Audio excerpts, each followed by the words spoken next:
once I realized that I was reacting on keto, that was that final, oh, this is, I'm having a problem probably with some of this plant matter. Kate, how did you find carnivore? Um, Thanks, Dave. About 10 years ago, I had a whole rash of friends and family who developed some form of cancer, ovarian, breast, prostate, you name it, just kind of a whole rash of cancer diagnoses in very quick order. Not me, but just friends and family, which led me to investigating cancer again, which is not something I'd thought about in a while. But the what had got I was surprised at how much research was going into the DNA solution for cancer. I I don't mean any disrespect to anyone in that field. I have colleagues in that field, but it never struck me as a great solution. Like the idea that every aspect of medicine had to be so insanely personalized. Just that doesn't fit because it as a species, how could we possibly get that much disease that quickly and need it to be something so specific? So I started digging, found keto, and the idea that cancer might be a metabolic disease instead. And that really resonated with me. So I started digging some more. And what I realized, I finally hit the information on keto and epilepsy, which really struck a personal chord because I'd been diagnosed with a form of epilepsy in the 90s. And I basically had to self cure. I mean, they say it's not curable, so you can take that with a grain of salt. But I realized in all of that research that there were entire stories that were not shared, and there was a lot of information within the medical and scientific community already that had never been shared with me that I had specifically asked for, but it was before the Google, and it just wasn't that available. So all of that brought me to keto, and I attempted to do keto for just general health reasons and for possible cognitive performance. But before I had gotten to actually something called keto, I was already pretty much, basically vegetables and meat and dairy. So there wasn't a whole lot else in my diet. I had taken fruit out probably 20, 25 years ago because I, I could tell internally without ever having a blood glucose monitor or even realizing that's what I needed. I was spiking horribly and I would just absolutely crash. So I didn't tend to have a whole lot of fruit. If I was going to have anything, it'd be a pear or an apple, and it was always in season, and or apple pie, as one does. I am very American. But I'd already kind of gotten 80, 90% of the way to keto. So that was, um, I attempted to do keto over a couple of years, but I didn't have to do it. Like, so in great contrast to the people who have a serious metabolic disorder and are trying to lose weight, I didn't have any of those things. I've been the same size since 1989. I'm grateful. I didn't have a big enough why because my seizures had gone away. So I didn't have any of those lingering issues that I needed to deal with until I really tried to go keto, oddly enough. And because I could basically negotiate where I was getting carbs, I started trying to add in breads and pastas because I really, I enjoy them. But I definitely creeped that up. Grain and I, it turns out, don't do so well together. But then there was potatoes and potato starches and building out my butter fried potatoes. I mean, who doesn't love butter fried potatoes? Come on. So, I realized that I was reacting again after a certain period of time, let's call it 18 months. And this is during COVID, at the very beginning of all of those lockdowns was when I started experimenting with adding the grain and potatoes back in because I was bored. I mean, that was really it. So I started having reactions again. It took me a while to figure out what was really going on. And I had tried carnivore on and off. I just couldn't do it. Um, I don't really have a great reason why I couldn't do it until I finally decided to do it. But once I realized that I was reacting on keto, I that was that final, oh, this is, I'm having a problem probably with some of this plant matter. Maybe not always and forever, but I certainly seem to be right now. And I'm definitely not a perfect carnivore. I drink tea like it's going out of style, and I am actually trying to quit. And I think the funniest thing for me on carnivore is it's made it obvious what things I depend on. And tea is my tea is my Waterloo, apparently. I mean, it's amazing how much tea I sip on during the day. So that is I have been weaning myself off of it. It's not a particularly, there's not a lot of caffeine. It's not the caffeine. It's the habit. I've lived in a couple of places where you needed to boil the water. Tea was always better than just boiled water. I drink tea. In terms of like my journey to get to my own version of keto, I mean, I told you about the friends and family stuff, but what predates all of that, and oddly enough, goes back to when I was about 9 years old. There was a cataclysmic change in my family. So I had to move in with a different family unit, and the food on the table was wildly different.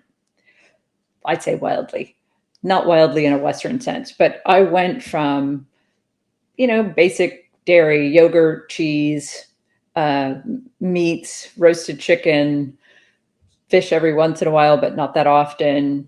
Um, chuck pot roast, carrots, maybe peas. I don't know why we ate peas. I don't know why anyone eats peas. I've never understood peas. Peas. Um, they're green anyway, but we never really ate raw vegetables. We did have fruit, but again, it wasn't constant. And then over a span of about 3 months, my whole world changed. I moved in with a different family, had, we had a meat and a starch and a bread. And I was thinking about this earlier. I can't even remember what else, but it was a very Midwestern US diet at the time. And this was the 80s. So at the same time, no salt. People were not supposed to have butter. Thankfully, we didn't get into that. Oh, dear God. My my love affair with butter still continues to this day, but it probably has saved me for the past 30 some odd years. I'm not kidding when I say it was 20+% of my diet for quite a while. Actually, probably 20 to 40%. But all of that said, so that summer when all of that changed, and the next year was a really difficult year. That's when I started developing skin issues. I started developing seasonal allergies. I started developing, so everything from rashes and boils out of nowhere to the seasonal allergies started with just actually being contained by a season. But I was living in Texas, and our seasons are kind of brutal. So I'd say the pollen is kicking around 11 out of 12 months. So that first year, I only needed allergy medicine twice a day for 3 months. But the next year it was 6 months, and then it was 9 months, and then it was year round. And that's pretty common. Once once that once you break the seal, it's hard to go back. But the skin issues, because of the skin issues, and they just kept getting worse, it was assumed that it was just teenage acne because I was, 10 years old by that point, and they just put me on antibiotics. So I was on antibiotics every day for almost 12 years, which is incredible. I'm surprised any of my organs work, but it wasn't a heavy dose. And every once in a while I would try to wean myself off. But then everything would come raging back. The most telling part for me was I was on these antibiotics, and yet I still had problems. I still had these giant cysts that would break out. I'm just out of nowhere. And now we know hyperinsulinemia can cause those. So, well, that's helpful. Where was this 40 years ago when I needed it? But yeah, so the number of issues by the time I think it was 13, I realized I was on 7 pills a day, every day. And I was holding my stuff together, but it wasn't pretty. Um, I cooked for the family probably 3 to 4 nights a week, and when I cooked, it was a beef, and it was beef as much as possible, but it also was hamburger helper. I don't know if you're familiar with, yeah. So you know, it's a packaged food, but at least it was beef instead of chicken. So the raw, I mean, not raw, I'm sorry, the chicken breast with a raw salad and, a loaf of bread. I just, oh God, I ate that for years and it was awful. And I was, a teenage girl and I was all of this pressure about, oh, you better not weigh whatever, whatever. So we'd eat salads at lunch like idiots. And I think I was genuinely starving, despite the fact that I had food to shovel in my face. I was not nourished in any respect, and everything was breaking. And then by the time the seizures hit, like hypoglycemia was a problem. And then I realized if I take the baked potato out of my breakfast, I don't fall down the stairs. So I stopped eating potatoes until COVID. And then I tried to reintroduce them. It turns out not a great idea. But yeah, so many meds, such a waste of life. But I don't think anyone was doing it to be malicious. But the number of times I asked my doctors, do all of these things work together, or is there something that might be in conflict? I was disregarded every single time. Is there possibly another way? Is there some kind of dietary intervention? Is there something I should be eating or not eating? Absolutely nothing. So I'm really incredibly disappointed with the lack of support from the medical side of things. Um, I can't blame that family for what they were eating. I don't think they were eating a terribly bad version of the American diet. It wasn't a bunch of processed foods, but you know, it really took its toll. I mean, the scarring I have from some of the incidents are it just. I'm 48. That stuff is still with me,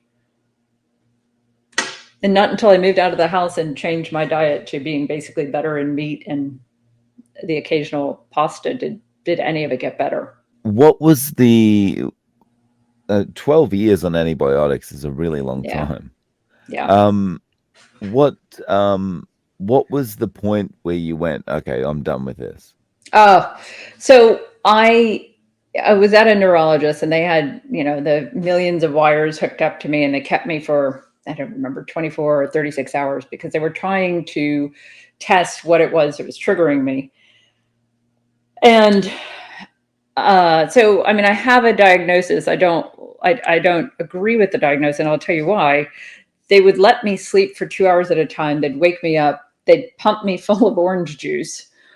Uh, and then measure my reaction. So, but we weren't doing a glucose overload test. It was just what they were feeding me to keep me fed during this time. And I was crashing and having these bad reactions. I now know because because of the glucose response. But it looked like, so this is the problem, right? Like, so highly correlated but not causal type problem. The orange juice was definitely spiking. I was definitely having the crashes. I was absolutely collapsing. That's measurable. It's documented. But it wasn't necessarily because I had gaps in my synapses. It was because I was responding to the glucose. And no one thought that that was a problem. Like, how can you have designed this test that's a neurological test and do that to somebody's blood sugar? I mean, that's I so I was diagnosed with a form of epilepsy. I was put on some meds. The meds were horrible, absolutely horrible. I begged to be on anything else. Is there any other way I could do this? But I really had a bad response um, on the meds, and then I just said I can't do this anymore. And I went to a homeopathist um, who was a proper MD who had then gone into homeopathy. And he said, you're going to have to get off of all of these meds. And so I took a 3 month, so in between, I think it was in between 2 years of college, basically, I went away to live with a nurse who watched me to make sure nothing happened and got off of all of the meds, all of them. It was a rough 3 months. And then it took another 6 months to kind of normalize, and then another 2 to 3 years to stabilize, I guess. But yeah, that was a breaking point. The epilepsy thing, that neurologist, that supposed expert was, I mean, I knew I couldn't handle orange juice. And I'd even said that before going in because I knew how I responded to orange juice without all of this other extra stress on top of it. But no one cared what I had to say about that.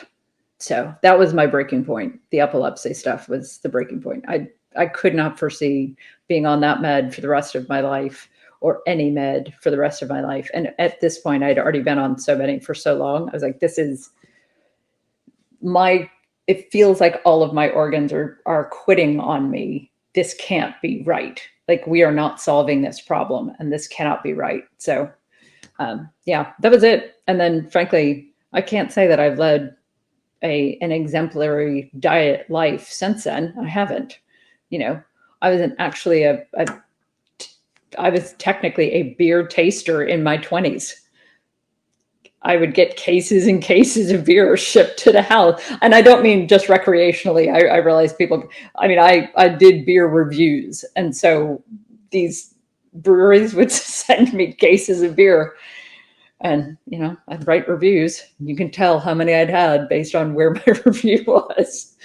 So this was not, you know, I didn't lead a carb-free lifestyle by any stretch of the imagination, but I also wasn't on any meds, and I haven't been on anything since. I mean, I take Advil maybe twice a year in a bad year. So, And yeah. so, given that, what has changed for you since switching over to carnivore? So I found myself, I think keto was the right idea in many ways, but the plant matter was still a problem. And so having not dealt with the plant matter and still feeling like I needed it, I didn't know how I could make that transition until I finally got to the point that I realized, oh, I don't think I do well with raw plant material. Roasted broccoli and Brussels sprouts are probably okay in moderation, but having a salad on a daily basis, no, it turns out that doesn't work for me. And once I realized that, and I kind of looked all the way back, that's when I realized the shift that happened when I was about 9, 10 years old. That was a dramatic shift in the way we were eating. And that's what triggered all of the problems. So yeah, it became pretty easy at that point to go, okay, well, I can give up plants. I really don't eat a whole lot of plants anyway, other than my tea habit. Um, so that it became much easier to walk away from it when I realized it had probably been part of my problem for a very, very, very long time. Just insidious and, you know, that underground problem. So, yeah, the final breaking point was sometime in the past year and a half. And again, I'm not the best carnivore. I still drink wine a couple times a week. It's a social thing more than anything else. I still have tea, like it's going out of style. I am going to try to break that, um, just cause. But it's basically beef, lamb, water, some fish, and some champagne periodically. I mean, Wow. you got to have your vice, right? So, Yeah. no eggs? I don't do well with egg whites. Egg yolks, yes. That I figured out a long time ago, and so I stopped eating eggs a very long time ago. I attempted to add full eggs back in and realized I should actually take it one at a time and do egg yolks, which do seem totally fine. So I make hollandaise sauce periodically. So if I have fish, I'll have a hollandaise sauce, which is just egg yolks and butter. But this is the other thing that inspired me to reach out to you. One of the things that hit me as I was in that early phase of carnivore and being a little more serious about it, I was eating more protein, more than I had ever probably regularly consumed. And I wasn't eating butter anymore. So, in contrast, from basically a stick a day of butter to probably 2 sticks a week, 10 days, I think I covered 2 sticks in 10 days, whereas I had been consuming pretty close to a stick a day for a very, very long time because it was the only way I was getting calories. And you can argue about calories and the usefulness of that metric, but you get the idea. I mean, it was a very big part of my overall dietary plan. Without butter, I was in trouble. So, yeah, upping the protein, it's amazing what that did. I didn't have cravings anymore. Like the need for some of these other foods on the side just went away. I didn't even think about it. I didn't think about it until I emailed you. And that's when I realized, oh, I haven't been eating as much butter. I don't have any of the, I don't feel cravings, not quite the right word. People can crave chocolate, but this was like a primal driven need for these other foods. And I realized these other foods were just calories, right? Or calories or grams or however you want to look at it, but they were just nutrition that my body was seeking because it was just desperate. But you fill it with protein, and it turns out it doesn't need that. So that's been a good learning experience this late in the game. Interesting. So, how long has it been up until now that you've been carnivore? Um, in my slapdash way, I would say 8-ish months. In a more serious sense, this last week notwithstanding, um, 8 weeks, probably 8-10 weeks. This last week, someone I hadn't seen in a good 40, well, not 40 years, probably 30 years, made me lasagna. And she's a little old lady, and there's no way I'm going to have a conversation with her telling her that I cannot eat her lasagna.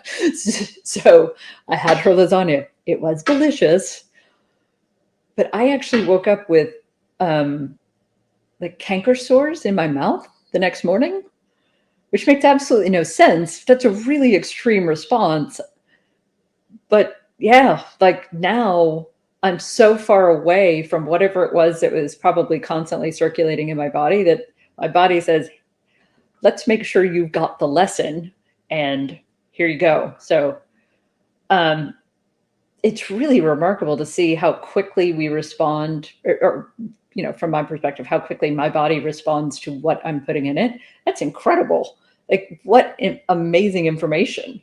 Um, that said, the little sore was right over here. I didn't enjoy that. Yeah, but the feedback you get is so fast, right? But Yeah, it seems when you're on carnivore and you do get that feedback because you have a slip up or you can't turn down the food or whatever it is, um it feels like you say it seems a bit extreme or a bit strange to get something like that happening instantly, basically. yeah. But I mean, it makes sense when you think that all our lives we would never notice that kind of thing because we're constantly filling our bodies with this stuff. Yeah. Well, I mean, if you think about it, one more gram of salad, 100 more grams of salad when you have whatever it is that's going through your system at the time, that's not ticking anything over. Whereas once you've been on carnivore for whatever it is that's just long enough for you, all of that is gone. So the moment you introduce a toxin back in, you are on high alert, which I love that actually. It's not maybe fun at the time, but being able to get that kind of feedback and know, oh, here's a food that I thought was okay for me. And if I'm going to reintroduce anything after I go through a more serious version of carnivore, then I know I can trust that I'm going to get a response pretty quickly. But for so many foods, you need to have 2 or 3 days of it before you get something definitive. Um, but 2 or 3 days beats the years of. I wouldn't say that I had disordered eating in the way some of my students have had disordered eating, but I had to give up so many foods along the way, not clear about what I was giving up. But there was this possibility that it was this one over here. So I just knocked that out of the diet for some period of time. And it wasn't, there was no clean way to test everything. So the attempts at an elimination diet until carnivore, until I actually ran into this as a formalized thing or what people were referring to. Elimination diets, I had attempted a couple of them, but every one of those elimination diets is very plant centric. So if you have problems with plants, you you know it's not a great thing to test. Um, so yeah, I mean it's I would say I'm closer to the beginning of my carnivore journey. I've definitely been very sloppy about it because I didn't want to have to need to do it, if that makes sense. I didn't want to be one of those people who needed it. And from outer appearances, I don't think you could tell. I mean, I'm between 48 and 50 kilos. I have none of the outward facing issues, but I probably have needed it for 30 years. Mm. Yeah, because we're all slowly poisoning ourselves, right? Yeah. And that's the most, I think that's the most upsetting part. I'm not blaming any of the families that I lived with through the years. I mean, they were eating it too. They weren't just trying to poison me. There was nothing malicious about it. But I find it remarkable that I mean, how did it become acceptable? The whole Ansel Keys issue and the heart healthy studies and all of that jazz. How did that become acceptable? Like, how did it become acceptable to take the 7 country study from 23 countries and just cut out the other 16? Like, how was he not run off the face of the earth by actual scientists? That stuff in the background and the narrative that gets shared with us as a public, we're so detached, or I shouldn't speak for general, but I feel like I was too detached from actual understanding of what works well for me. So I'm Yeah. not that angry about it. I'm just frustrated. Yeah. So, if one of your students or a friend came to you and said, "How do I get started with carnivore?" What would you recommend? Um, I so most of the people I see recommending keto first, and I get why. Being keto adapted before you start carnivore, I think it's probably an easier journey, but I actually wouldn't recommend that because I think that kept me in a zone where I was testing foods and I was still basically negotiating with how bad could I be. Um, so I don't think that was helpful. I actually would just start. If you can't tolerate beef, start with lamb. If you can't, if lamb doesn't smell great to you, maybe start with fish if you're used to eating fish, or roasted chicken, but eat the whole chicken, not just the chicken breast. I would actually stay away from chicken breasts entirely. But I would start with the idea that I am going to do just meat and I'm not going to worry about anything else. until later. So maybe I give it my 30 days and I decide, okay, I'll test the salad. Sure, go for it. See how that goes. And if it goes well, maybe you add it back in. And if it doesn't go well, then you never have to think about it again. And you actually can, it's somewhat conclusive for you.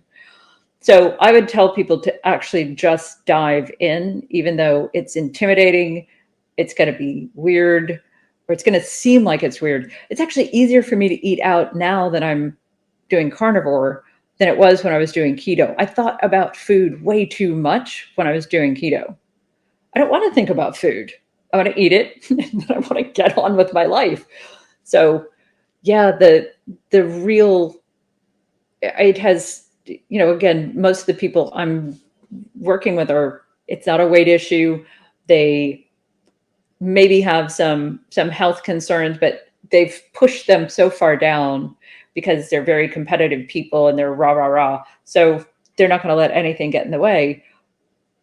But if I could get one in particular to give 30 days and just eat meat for 30 days, I think her whole world would change. I know it would. So, yeah. Very nice. So, Kate, is there a way that we can reach out to you? Do you have a website or social media? Actually, if somebody wanted to reach me personally, they could go to puzzlecore.com, puzzlecorps.com. And there's a contact form on that. And I would be more than happy to answer anyone's inquiries or commiserate with them if they're just getting started.